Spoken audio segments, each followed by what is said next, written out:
Alhamdulillah wassalatu wassalamu ala rasulillah wa ala alihi wa sahbihi wa mawalah wa la hawla wa la quwwata illa billahi wa ba'du.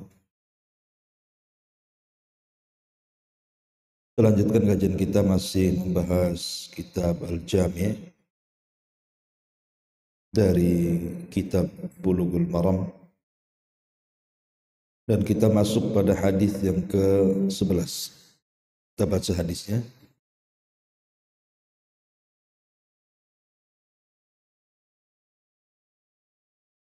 Wa anhu radhiyallahu anhu qala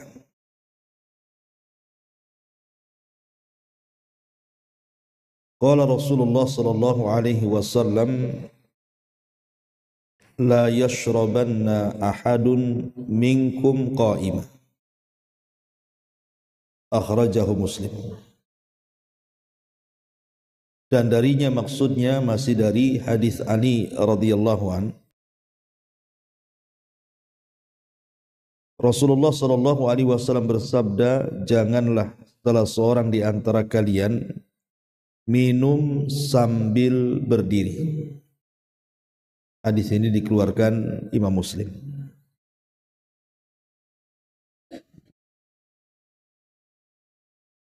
Masyarul muslimat yang dimuliakan Allah Subhanahu wa taala, ada juga riwayat yang semakna dengan hadis ini.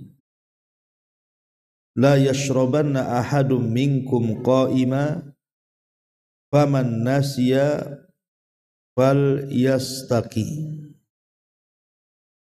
Janganlah sekali-kali kalian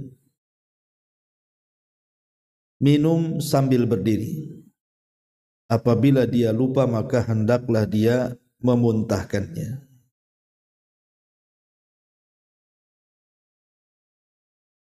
Hadis ini adalah hadis yang menunjukkan kepada kita tentang larangan tidak boleh minum sambil berdiri tanpa uzur.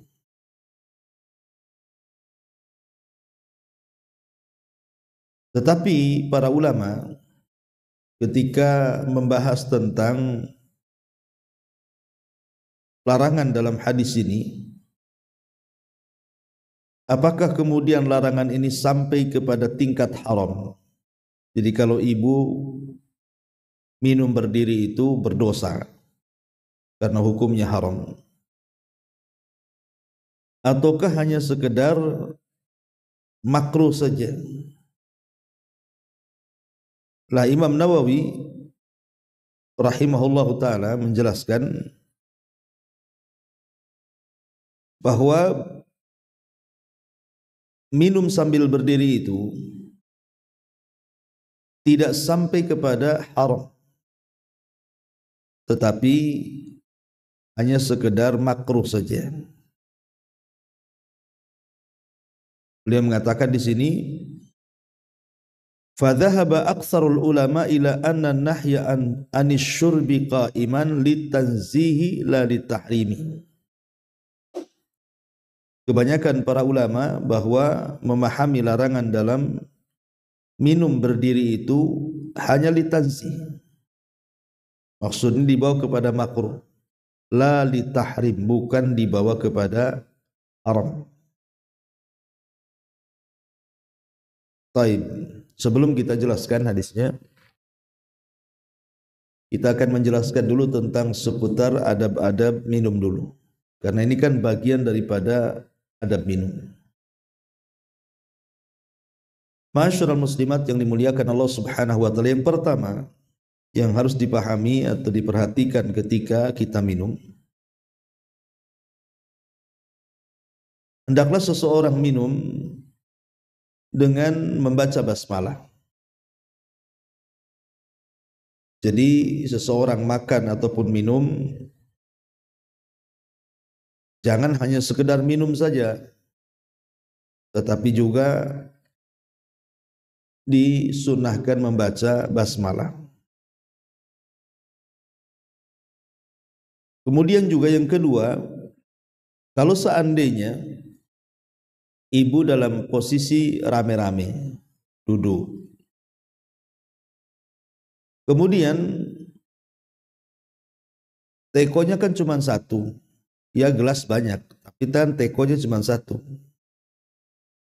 Maka sebaiknya ketika menuangkan air minum itu dimulai dari arah kanan dulu, kemudian berkeliling sampai selesai.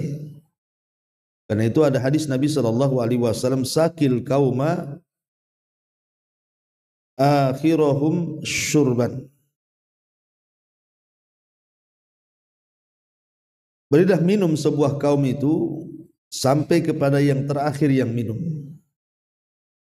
Kata ulama ketika memahami hadis ini, maksudnya adalah berilah minum dari sebelah kanan.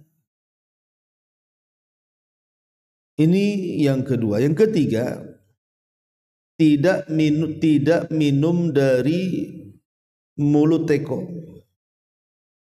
tapi sebaiknya dituangkan ke dalam gelas.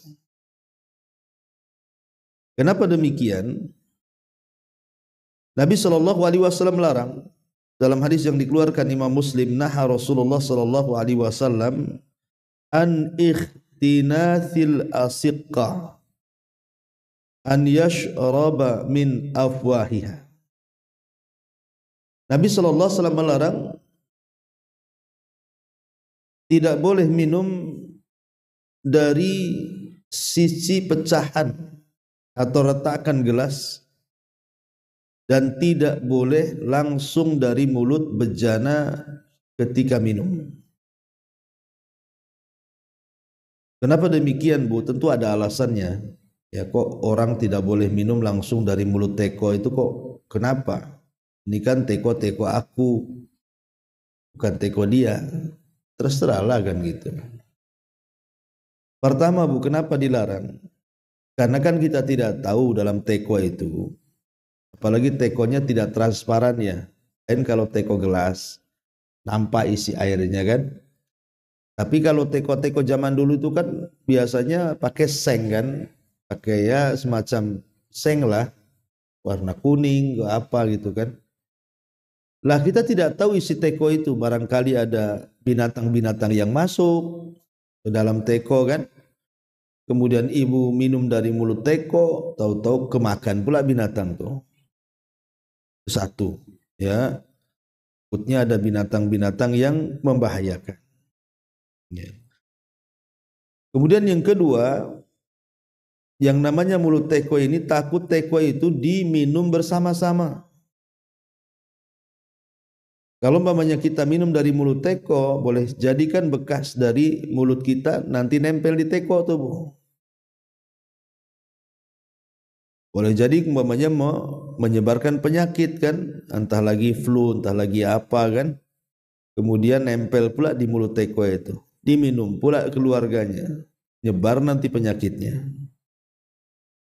Ini juga di antara kenapa Nabi SAW melarang tidak boleh minum dari mulut teko.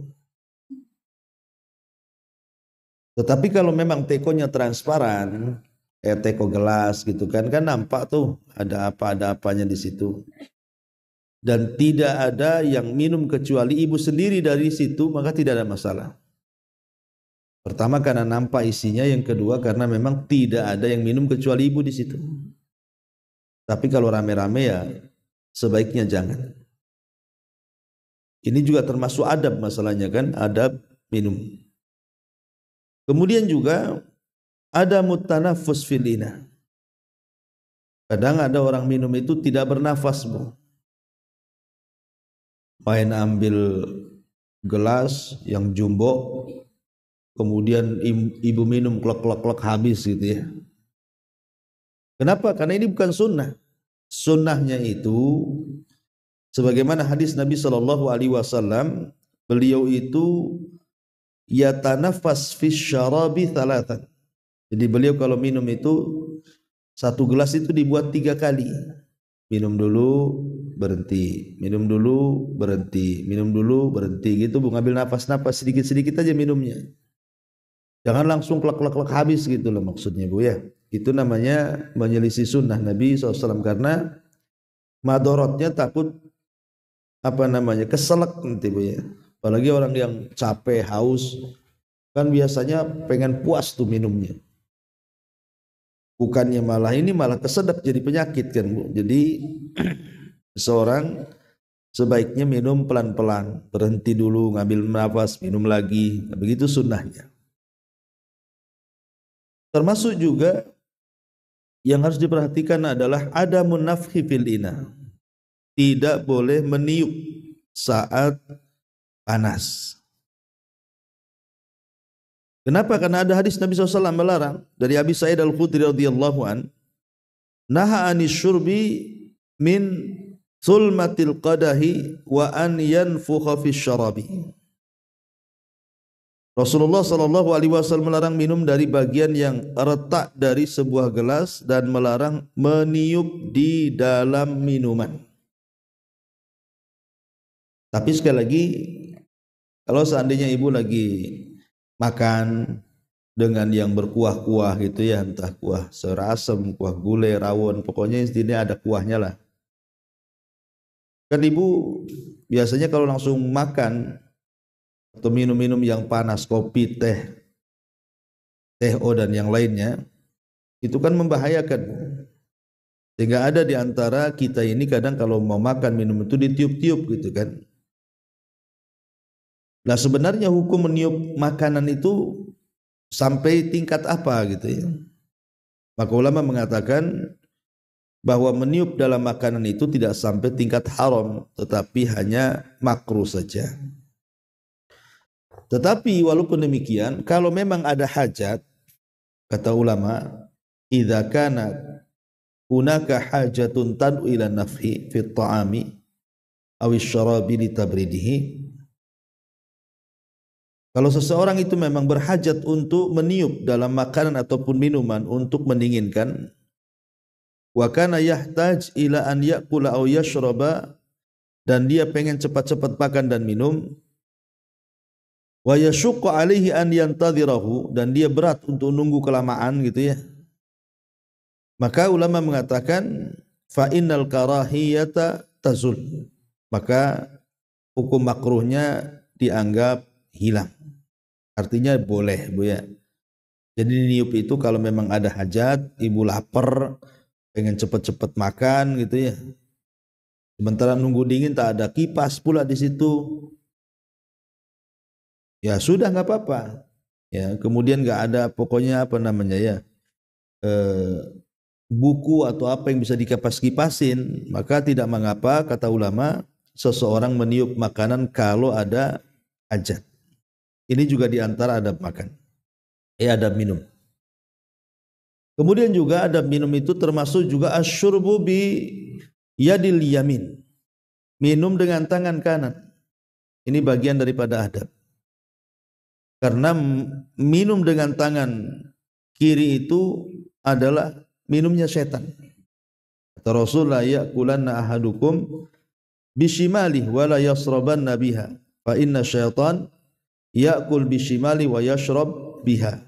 Kata Rasul, jangan makan dengan tangan kiri, jangan minum dengan tangan kiri, karena setan makan dengan tangan kirinya dan minum dengan tangan kirinya. Artinya kalau kita minum dengan tangan kanan itu kita sedang menyelisihi setan. Kalau ibu minum atau makan dengan tangan kiri berarti ibu kawannya setan. Tapi kalau menggunakan tangan kanan berarti kita menyelisihi. Maka ini juga pelajaran bagi kita, pendidikan bagi anak-anak. Karena biasanya anak-anak kalau dari kecil tidak diarahkan, itu sampai besar jadi kidal jadinya. Ini juga penting Bu ya. Jangan sampai kalau kita punya anak kecil atau ibu punya cucu, nampak makan atau minum dengan tangan kiri, lekas ditegur. Karena itu bentuk penyelisihan terhadap setan, bukan hanya sekedar adab makan minum aja, tidak. Lebih daripada itu kita sedang menyelisihi makan minumnya setan. Kemudian juga di antara adab adalah bersyukur, mengucapkan hamdalah kalau memang kita selesai makan ataupun minum. Kata Nabi SAW, innallaha la yarda 'anil abdi an ya'kulal akalata fayahmadahu 'alaiha aw yashrab asyurbata fayahmaduhu 'alaiha. Kata Rasul, Allah sangat redha, sangat senang kepada hamba ketika dia makan, setelah makan dia memuji Allah. Ketika dia minum, selesai minum dia memuji Allah Subhanahu wa taala. Nah, ini diantara adab-adab yang berkaitan dengan minum. Dan perlu diketahui juga berkaitan dengan minum ini, kita tahu bahwa minum ini salah satu hajat dan kebutuhan manusia. Orang kalau tidak ada air bisa mati. Tetapi kalau orang tidak makan masih bisa bertahan hidup. Tapi kalau orang tidak ada air, sebentar saja dia tidak akan bisa bertahan hidup. Sehingga minum itu bagian nikmat Allah Subhanahu wa taala terbesar dalam hidup kita. Wa ja'alna minal ma kulla syai'in hayy. Dan kami jadikan pada air itu segala sesuatu bisa menjadi hidup. Makanya kalau kita melihat tentang keutamaan sedekah, maka seafdol-afdol sedekah itu adalah sedekah dengan air. Sedekah dengan air. Jadi mana-mana yang butuh air kayak masjid, pesantren, atau mungkin desa-desa, tempat-tempat yang butuh pengairan air minum, kalau kita kemudian berinfak untuk mereka, maka itu seafdol-afdolnya sedekah. Dan Nabi SAW, afdolus sadaqah sadaqatul ma. Seutama-utama sedekah adalah sedekahnya air. Makanya pernah satu hari Imam Hakim itu yang mengarang kitab Mustadrak. Kemudian biasa disebut-sebut kalau kita membahas hadis Nabi, mesti di belakangnya kan rawahu Hakim, rawahu Tirmidzi, rawahu Muslim, rawahu Bukhari. Pokoknya dia adalah seorang pengeluar hadis, Imam Hakim ini. Jadi satu hari Imam Hakim ini sakit, ada luka di badannya. Dan dia sudah berusaha untuk mencari pengobatan ke sana kemari. Tapi Allah takdirkan juga tidak sembuh-sembuh. Akhirnya satu hari dia hadir di majelisnya Imam Sabuni. Hadir di majelis Al-Imam As-Sabuni. Maka selesai pengajian, selesai ta'lim, maka Imam Hakim ini datang kepada Imam As-Sabuni, kemudian mengadukan penyakitnya. Dan mengatakan, ya Imam, saya ada sakit di badan saya, luka yang tidak pernah kunjung sembuh. Bisa enggak kau minta jamaah yang hadir di majelis taklim kamu ini mendoakan akan kesembuhan aku? Akhirnya kemudian Imam As-Sabuni meminta jemaahnya yang hadir di situ, baik yang laki-laki atau yang perempuan, agar sama-sama mendoakan sakitnya Imam Al-Hakim ini. Tiba-tiba kemudian selang beberapa hari ada seorang wanita yang hadir di majelis taklim itu bermimpi malamnya.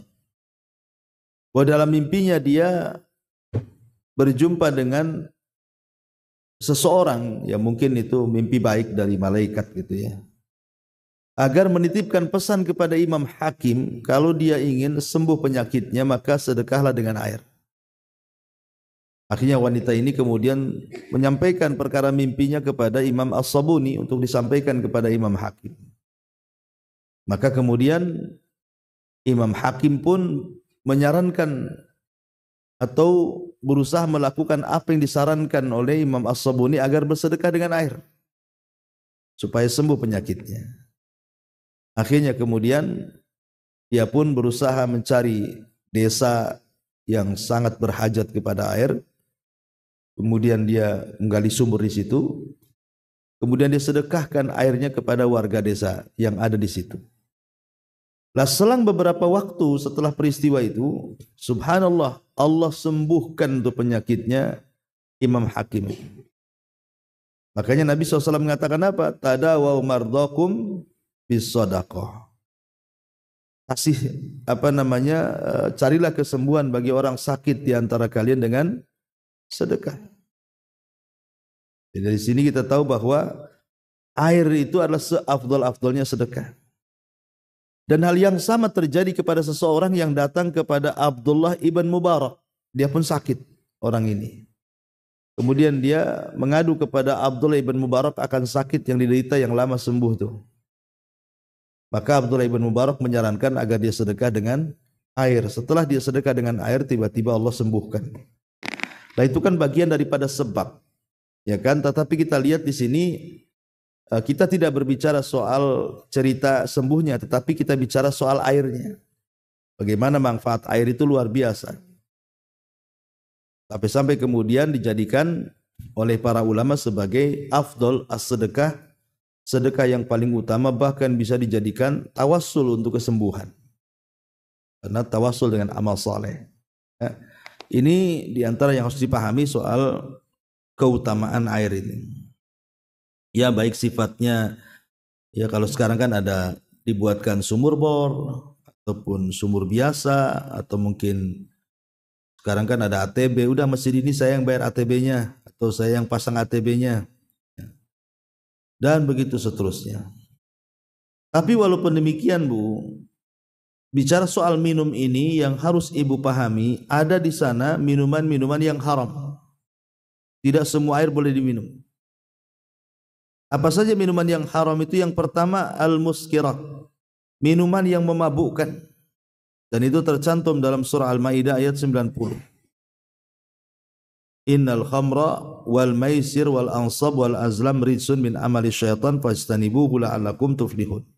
Ingat bahwa khamar itu bagian daripada amal setan, tinggalkan agar kalian beruntung. Ini yang pertama, jangan minum khamar, haram hukumnya. Kemudian yang kedua, jangan minum racun. Minum racun seperti orang yang bunuh diri, minum racun, haram, tak boleh. Karena Rasul mengatakan la dharara wa la dhirar. Tidak boleh menyakiti diri sendiri dan tidak boleh menyakiti orang lain. Tak boleh. Badan ini milik Allah, bukan milik kita. Jangan disakiti dengan minuman racun. Racun serangga, racun tikus, racun kecoa, macam-macam diminum dia. Tak boleh. Kemudian yang ketiga an-najasat, air najis tidak boleh diminum. Air najis itu tidak boleh diminum. Kemudian juga termasuk laban al-jalalah. Jadi laban al-jalalah adalah air susu yang dihasilkan dari hewan yang disebut jalalah. Jalalah itu hewan yang dibesarkan dari makanan-makanan yang najis. Jadi ada hewan, kayak umpamanya ibu naro lele di sepiteng Bu. Ya, lah ibu naro lele di sepiteng itu kan lele besarnya kan karena makan kotoran kan Bu. Nah, itu disebut jalalah namanya Bu. Ibu tidak boleh makan lele yang hidup di sepiteng itu, kecuali lele itu kemudian diletakkan di air bersih paling lama 3 hari, paling sebentar 3 hari, paling lama ya terserah. Dikasih makanan bersih dulu, makanan suci dulu, baru mungkin setelah lebih dari 3 hari baru boleh dimakan. Tapi kalau langsung ibu ambil dari sepiteng, langsung digorok kemudian dimakan, itu tidak boleh Bu. Itu namanya hewan jalalah, tidak boleh. Makanya sebaiknya jangan naruh lele di sepiteng Bu. Itu maksud pada jalalah. Jadi jalalah tidak mesti ini contoh saja, jalalah itu apa gitu ya. Termasuk juga kalau ada kambing, ada unta, ada sapi, dia makan kotoran yang najis, maka itu air susunya tidak boleh diminum tuh. Itu namanya labanul jalalah, namanya tidak boleh. Termasuk juga seseorang minum dari hewan yang campuran, hewan campuran. Yang satu haram bapaknya atau ibunya suci umpamanya. Ya contoh sajalah walaupun mustahil. Bapaknya anjing, ibunya kambing. Itu anaknya jadi apa tuh? Ya. Jadi si kambing ini hamil karena dihamili si anjing. Itu namanya kan hewan yang berbeda ya, yang satu halal yang satu haram kan. Ini kalau ada turunan-turunan kayak gini Bu, maka ke bawahnya nggak boleh diminum air susunya. Ini juga nggak boleh juga sama. Kemudian juga termasuk larangan adalah minum di bejana emas atau perak. Nah, itu juga harus dipahami. Tidak boleh minum di bejana emas ataupun perak. Baik, masyarul muslimat yang dimuliakan Allah Azza wa Jalla. Kemudian ada air-air yang sifatnya khusus. Seperti ibu minum air susu. Air susu ini kan ada hukum-hukumnya kan Bu. Apa saja sunnah-sunnah minum air susu itu? Pertama, ya biasalah baca basmalah umum ya. Karena memang setiap makan minum itu dianjurkan baca basmalah. Kemudian yang kedua berdoa setelah minum. Doanya Allahumma barik lana fihi wa zidna minhu. Allahumma barik lana fihi wa zidna minhu. Ya Allah, berkahilah kami karena susu ini dan tambahkan kami darinya. Ini berdoa setelah minum air susu. Kemudian yang ketiga, berdoa kepada orang yang memberikannya. Jadi kalau ada orang yang memberikan susu kepada ibu, kemudian orang itu, maka ibu harus mendoakan orang yang ngasih susu itu. Allahumma barik lana fihi wa at'imna khairan minhu. Ya Allah, berkahi kami karena makanan ini dan berilah kami makanan yang lebih baik darinya, dan berkahi orang yang telah memberinya. Kemudian juga disunahkan berkumur-kumur Bu, karena Rasul mengatakan innalahu dasman. Sungguhnya susu itu memiliki lemak. Makanya kalau harus minum susu, ibu mau sholat, mau apa, berkumur-kumur. Itu sunnah. Ya. Kemudian juga ada air yang memang memiliki hukum khusus seperti air zam-zam. Itu juga memiliki hukum khusus Bu, air zam-zam itu. Dan disunahkan kalau minum menghadap kiblat gitu ya, kemudian baca basmalah dan jangan lupa banyak-banyak berdoa. Dan boleh seseorang itu minum air zam-zam sepuasnya ya, sambil berdoa, karena memang Rasul mengatakan ma'uz zamzam lima syuribalah, air zam-zam itu dikabulkan kepada setiap doa para peminumnya. Jadi ibu kalau habis umroh bawa zam-zam kan gitu ya. Jadi ibu bisalah untuk minum di rumah sambil berdoa gitu ya. Karena itu doa air zam-zam peminumnya pasti akan dikabulkan. Masyarul muslimat yang dimuliakan Allah Azza wa Jalla. Kembali kepada pembahasan hadis yang kita bahas di sini, bahwa kita dilarang minum berdiri, artinya kita disuruh minum duduk. Kita disunahkan minum duduk, jangan berdiri. Kenapa demikian?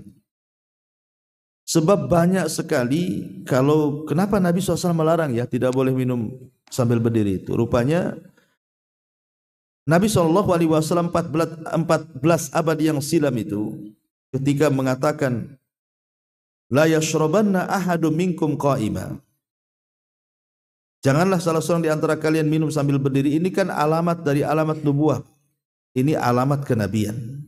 Nabi tahu akan madaratnya minum sambil berdiri. Walaupun Nabi tidak pernah meneliti seperti penelitian yang dilakukan orang sekarang kan Bu. Orang sekarang kan diteliti, setiap apa yang diucapkan Nabi kan diteliti. Oh rupanya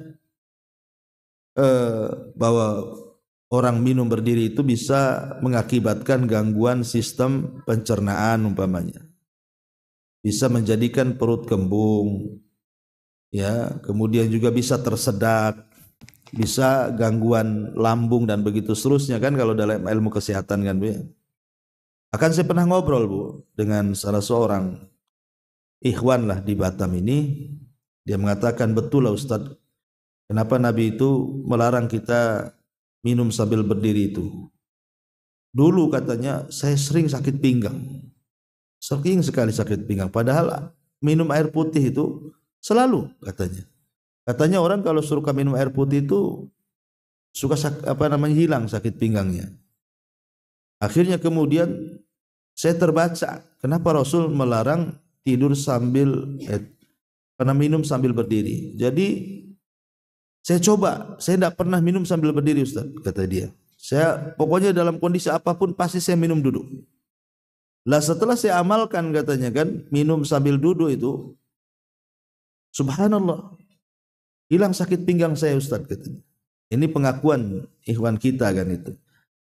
Ya kita yakin saja insyaallah kan, karena bagaimanapun Nabi SAW ketika melarang sesuatu itu pasti ada madaratnya kan. Maka ketika dilarang minum berdiri berarti yang disunahkan minum duduk. Lah ketika minum duduk pasti ada faedahnya. Ya pasti ada faedahnya secara kesehatan gitu ya. Jadi itulah memang nubuah dari nubuah kenabian. Tapi kalau kita langgar selalu kita minum berdiri pasti akan banyak penyakit yang datang, dan ibu bisa tanyalah ke para dokter dan spesialis kesehatan gitu kan tentang bahaya minum berdiri, atau mungkin bisa dilihat di Google kan, pasti nanti ketemu tuh. Wallahu alam, ini diantara faedah hadis ke-11 tentang larangan minum berdiri. Baik Bu, satu hadis saja sampai di sini. Kita buat tanya jawab, silakan. Kita buat tanya jawab.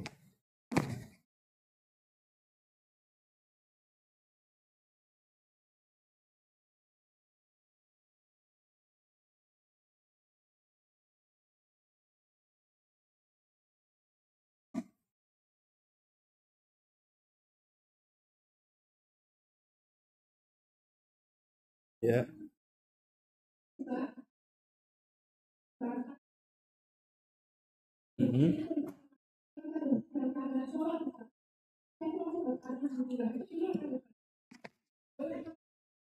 Ketika bersin dalam sholat, ibu baca basmalah,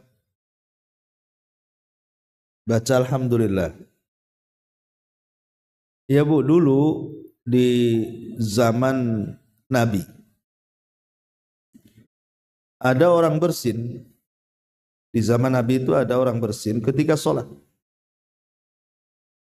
Kemudian orang sebelahnya refleks Bu, dia menjawab, yarhamu. Jadi para sahabat yang sedang sholat itu semua melirik dia. Ketika semua sahabat melirik dia, dia nggak enati lah. Kenapa orang itu mandang-mandang aku katanya? Gara-gara dia menjawab yarhamukallah. Akhirnya selesai sholat, maka dipanggil oleh Nabi SAW bahwa sholat itu ada kesibukan sendiri. Jadi tidak perlu membaca-baca yang bukan bacaan sholat. Ya Bu ya, tidak boleh membaca bacaan yang bukan bacaan sholat. Apapun bacaannya, apapun dzikirnya, apapun doanya, yang bukan bagian daripada doa dan dzikir yang harus dibaca dalam sholat, jangan dibaca ketika sholat. Wallahu a'lam.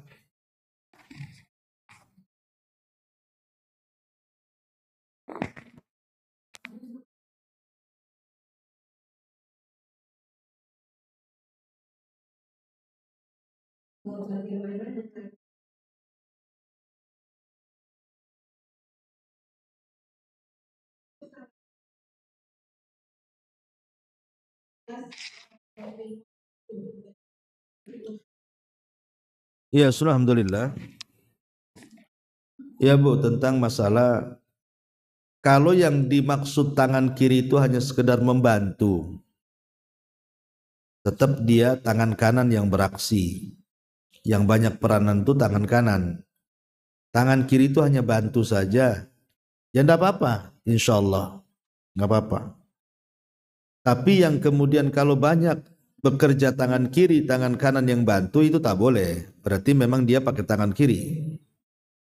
Jadi tetap Kalau yang ibu katakan sebagai alas tangan kanan, kemudian tangan kiri itu biar gak jatuh karena kotor, ya. Sekarang masalahnya kotornya kenapa, Bu?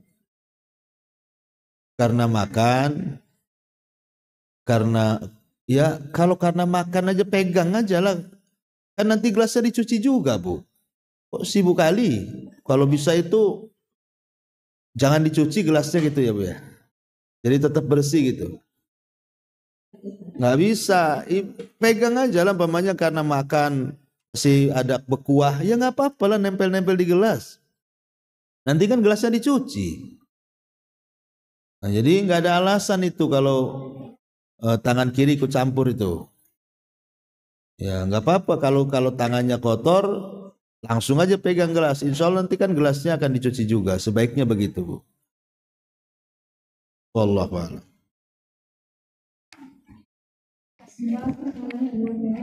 Ya.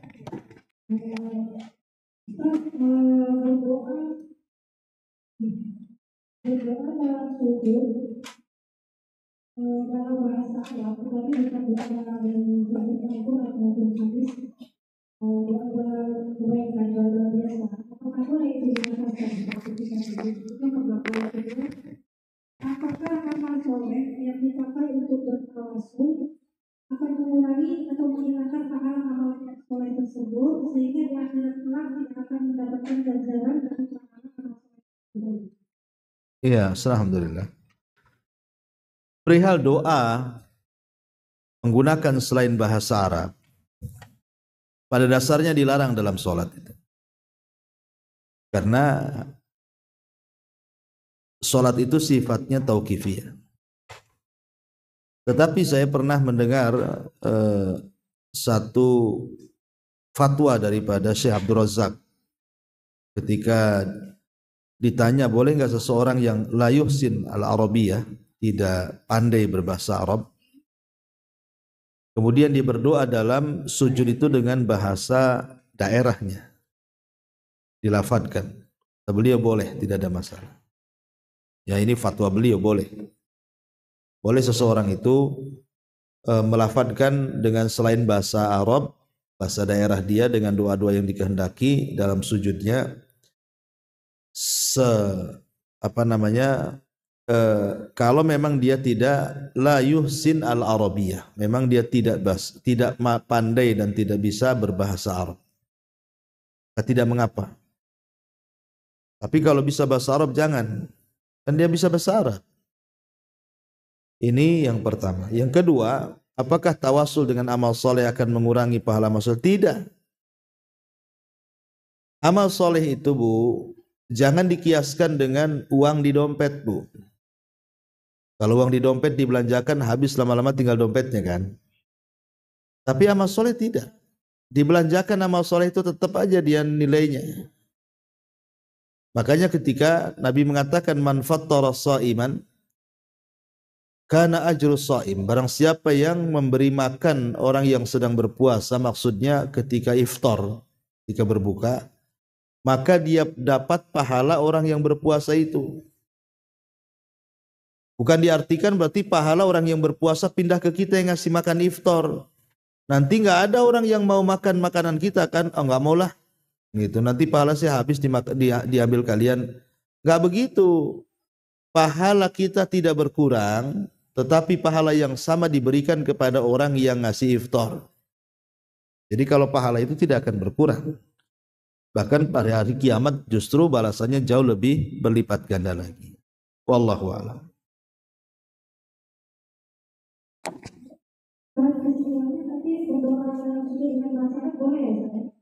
Boleh, tidak masalah. Boleh. Ya. Ya.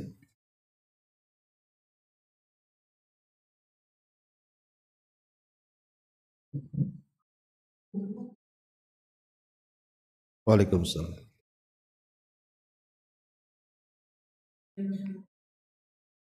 Ya.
Maksudnya cerai gimana?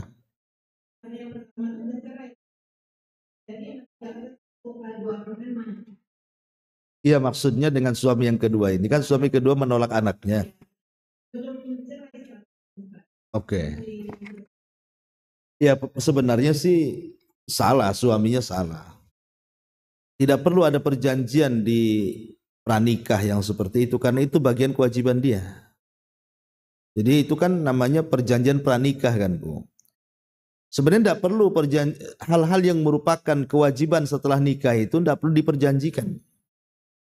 Seperti mamanya seorang janda menikahi duda atau sebaliknya. Kemudian masing-masing bawa anak. Lah anaknya itu sudah dianggap anak dia karena yang satu menikahi bapaknya, yang satu menikahi ibunya. Tidak mungkinlah kita hanya ingin ibunya nggak mau anaknya atau ingin bapaknya tidak mau anaknya. Nggak begitu. Karena Nabi SAW juga banyak menikahi janda, ada yang punya anak, ada yang tidak. Seperti contohnya kasus Ummu Salamah. Ketika Ummu Salamah mengatakan, ya Rasulullah, anak-anakku banyak. Tapi Rasul mengatakan, anak-anakmu, anak-anakku juga. Jadi Nabi SAW menganggap, walaupun itu anak dari bawaan istrinya, tetap dianggap anaknya.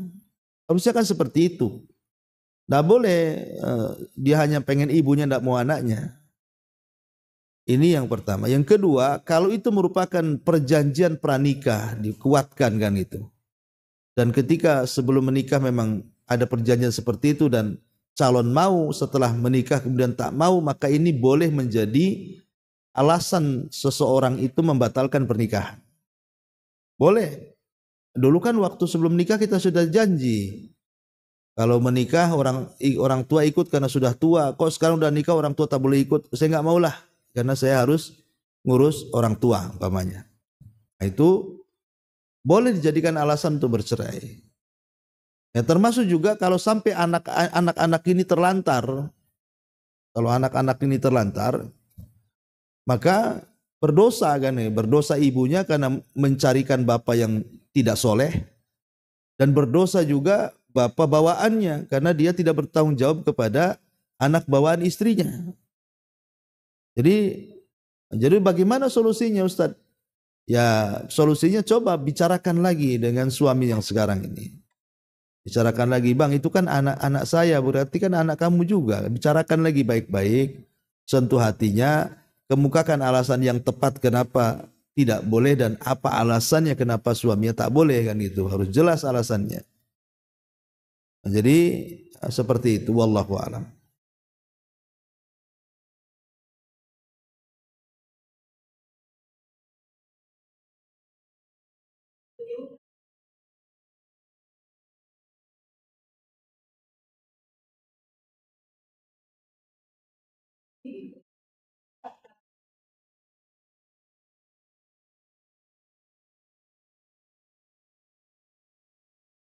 Iya, kan sebenarnya kan kalau dia itu kembali kepada gini Bu. Ketika bercerai dengan suami yang pertama itu kan ada namanya hak asuh Bu. Lah hak asuh ini kembali kepada siapa? Kalau hak asuhnya jatuh kepada ibu, ya ibu yang merawat. Kalau hak asuh jatuh kepada bapak, ya bapak yang merawat. Gitu ya. Jadi kembali kepada sebelumnya dengan suami yang pertama tuh. Cemana tuh hak asuhnya? Kan suami yang lama belum meninggal kan Bu? Masih hidup, ya kan? Berarti hak asuhnya itu kepada siapa? Kalau memang hak asuhnya kepada istrinya, ya ikut istrinya. Tapi biasanya itu ketika masih kecil biasanya ikut ibunya. Tapi kalau sudah besar, itu biasanya dikembalikan kepada anaknya. Nak, mau ikut siapa? Jadi hendaklah dia tanya dulu anaknya mau ikut siapa. Kalau kata anak ini ikut bapak, ya tidak bisa apa-apa ibu. Kalau kata anak ini ikut ibu, berarti tidak bisa apa-apa bapak. Nah, di situ satu poin yang harus dipahami. Taruhlah kemudian anak ini lebih memilih ikut ibu, tidak mau ikut bapak. Berarti kan hak asuhnya kembali kepada ibu. Dan tanggung jawab anak ini diberikan kepada bapak yang pertama. Maksudnya hak makan, minum, dan begitu seterusnya. Berarti bapak angkat ini hanya membantu. Sifatnya itu kan membantu. Bukan dia yang bertanggung jawab. Ya, tetapi kan ada juga yang bapak angkatnya baik, tetap dia ngasih gitu ya. Ya saya kira ini kembali kepada kemaslahatan keluarga lah. Kemaslahatan keluarga. Artinya kalau memang dia mau sabar, istri itu mau sabar dengan kondisi seperti ini, tetap dengan menggabungkan hak dia kepada suami dengan hak dia kepada anak, ya berjalan aja seperti ini. Kan masih bertanggung jawab ngasih biaya kepada anaknya kan Bu. Cuman mungkin yang hilang kasih sayangnya saja. Maksudnya kasih sayang karena tidak serumah. Tetapi coba di lobi lah. Maksudnya jangan sama sekali tidak satu rumah. Pemainnya tetap dikirim uangnya. Tetapi entah dalam setahun itu pas musim libur ke rumah dulu, main-main di rumah dia kan, didekatkan dengan bapak sambungnya. Kalau memang seperti itu nggak masalah. Tapi kalau umpamanya si suaminya ini sama sekali tidak mengakui itu bagian daripada anak sambungnya, ya ini kan akan memudaratkan anak. Itu bisa jadi alasan si ibu cerai dengan menggugat cerai kepada suaminya dengan perjanjian pranikah itu. Nah kan sama memisahkan anak dengan orang tuanya itu. Tidak boleh. Ya. Wallahu a'lam. Wah ya, saya kira cukup. Subhanakallahumma bihamdika asyhadu an la ilaha illa anta astaghfiruka wa atubu ilaik. Allahu ta'ala alam. Assalamualaikum warahmatullahi wabarakatuh.